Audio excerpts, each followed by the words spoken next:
Hey, what's happening YouTube? Rod J back in. Take a look at another beer. Thanks for swinging by to check out another video. Tonight I'm going to take a look at one from out of San Diego. This is from Ballast, and it is their watermelon Dorado. Have not had this one before, but I've heard some pretty good things about it. This one actually comes in at a 10% ABV, also 90 IBU.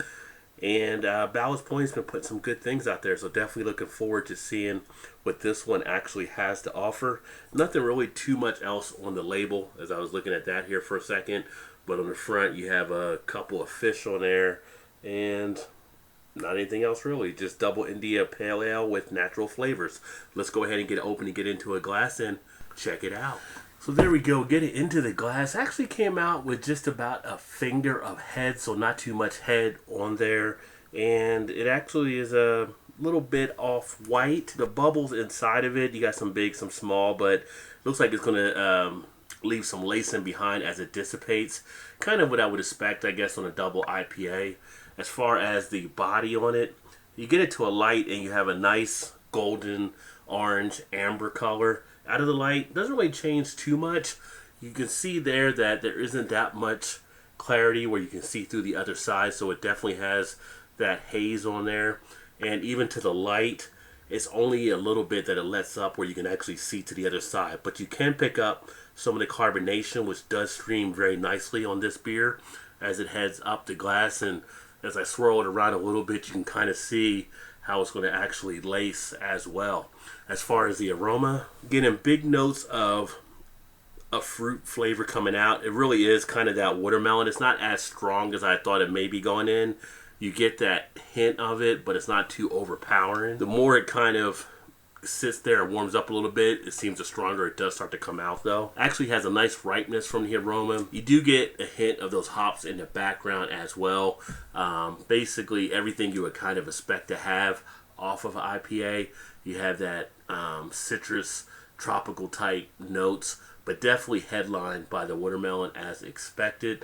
No really other miscellaneous flavors really jump out, but I would say it definitely matches up for what you would look for on a double IPA. As far as the flavor, big dose of bitterness hits the tongue up first, but on the back end you do get a little bit of a harshness going down. Not overly harsh, but you could definitely feel it. The flavor though opens up initially reminding me of a watermelon Jolly Rancher. It has a nice candy sweetness to it, but also in that texture on the palate, it feels like it has that syrupy type effect. You can definitely feel it as a heavy body, a full body type beer.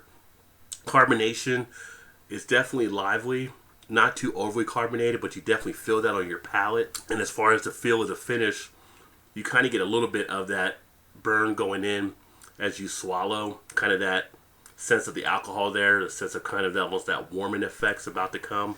Really feel it like in the throat area. Overall, not as smooth as some of the other double IPAs out there at 10% though. It definitely is something you want to take your time with. Definitely one that you don't want to chug. You know, if you get a 4-pack of these, knock those back. You're probably going to want to sit down and not go anywhere for a while. But all in all, as a double IPA, it does match up nicely for that class, but it doesn't really have the smoothness I've had for some of the other double IPAs. So for me, overall, I think it's an okay one as far as what you can kind of expect. But versus its peers, it's just kind of is there. I can really feel it heating up more now as I'm sitting here even talking and not drinking for a little bit. So it's got that lingering after effect with it. I'm not really thrown back as much by this one. Like I said, I think it's a good drinkable double IPA, but it's not one that really takes over to be something I would want to go after again to probably have.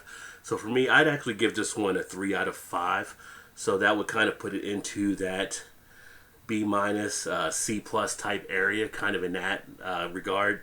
Just not one that really comes back as much. I think of some other double IPAs out there that are much better, in my opinion, that go down a lot more smoother, that alcohol is hitting a little bit more, so you're not feeling it. You do taste a little bit of that alcohol coming through on this one, and it just doesn't knock me back. So if you've had this one before, let me know what you think. Again, this is the Ballast Point Watermelon Dorado from 10% ABV, and out of San Diego, California. Love to hear your feedback on it and see what you think about it. But with that, I appreciate you swinging by and check out another video. I look forward to seeing you in the next one. As always, please remember to like, subscribe, share, comment, all of that good jazz, and keep drinking good craft beers. Cheers.